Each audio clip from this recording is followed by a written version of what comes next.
warahmatullahi wabarakatuh.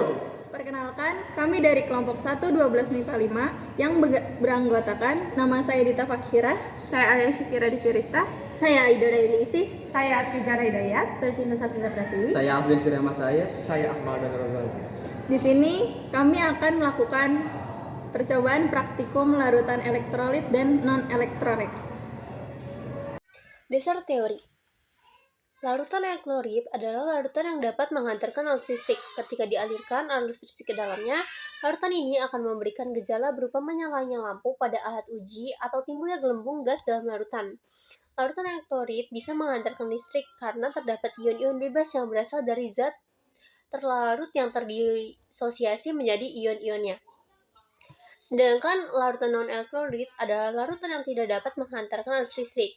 Ciri-ciri larutan non-elektrolit yakni tidak menyalanya lampu saat lampu alat uji dan tidak menghasilkan gelembung gas dalam larutan. Larutan non-elektrolit ini tidak dapat menghantarkan listrik sebab tidak terdapat ion-ion bebas dalam larutan karena zat terlarutnya tidak terdisosiasi. Tujuan diadakannya praktikum ini itu yang pertama, menguji hantaran listrik melalui larutan, dan yang kedua, mengelompokkan larutan elektrolit dan non-elektrolit.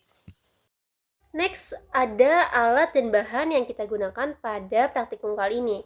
Alat-alat yang kita gunakan itu yang pertama, gelas plastik, alat uji elektrolit, bagian dalam baterai, batu baterai baru, bola lompat kecil, dan yang terakhir tisu. Sedangkan bahannya yang kita gunakan pada praktikum kali ini, yang pertama itu ada larutan NaOH, larutan asam cuka, larutan garam, dan yang terakhir larutan gula. Langkah percobaan. Yang pertama itu rangkailah alat uji elektrolit. Silahkan ditutup. Cara menangkai alat uji elektrolit sederhana. Elektroda yang kita gunakan adalah batang karbon yang ada di dalam baterai bekas.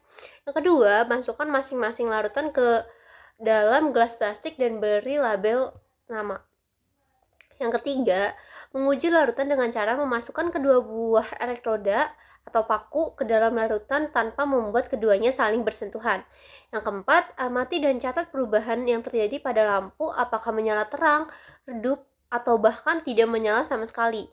Dan pada elektroda, apakah terdapat banyak gelembung, sedikit, atau tidak ada gelembung sama sekali.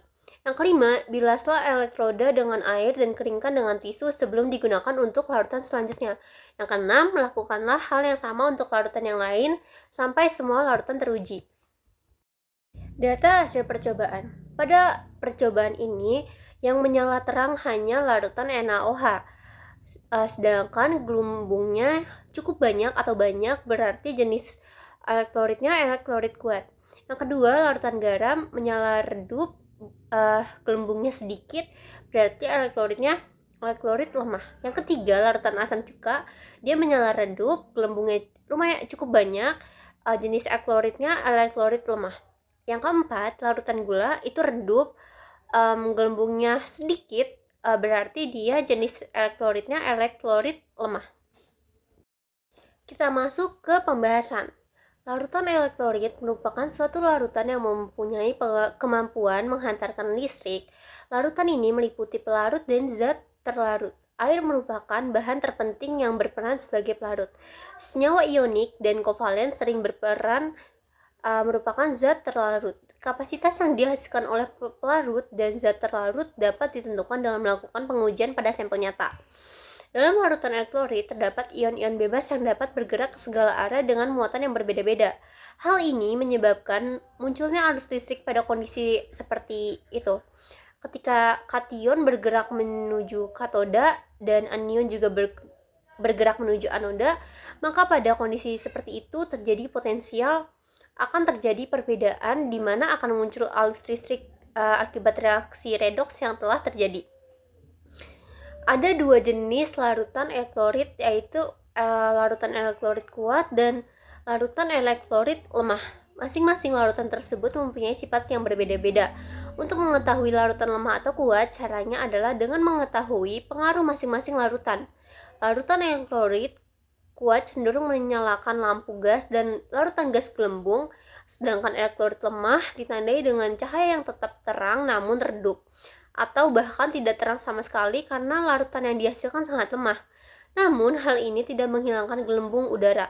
Sifat dan karakteristik ini hampir sama dengan yang dihasilkan oleh larutan basa atau asam. Lampu tetap menyala dan terdapat gelembung udara pada sampel uji. Berdasarkan dasar hasil praktikum kami, kita dapat mengamati perbedaan dalam perilaku larutan berdasarkan lampu yang terlihat, jumlah gelembung yang dihasilkan, dan sifat elektrolitnya. Yang pertama, larutan NaOH.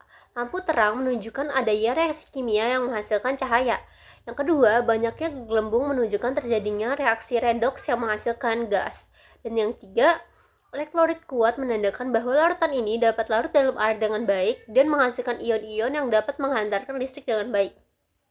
Yang kedua, larutan garam. Lampu redup menunjukkan sedikit atau tidak adanya reaksi kimia yang menghasilkan cahaya. Yang kedua, sedikitnya gelembung menunjukkan bahwa tidak ada atau sedikit reaksi redoks yang terjadi.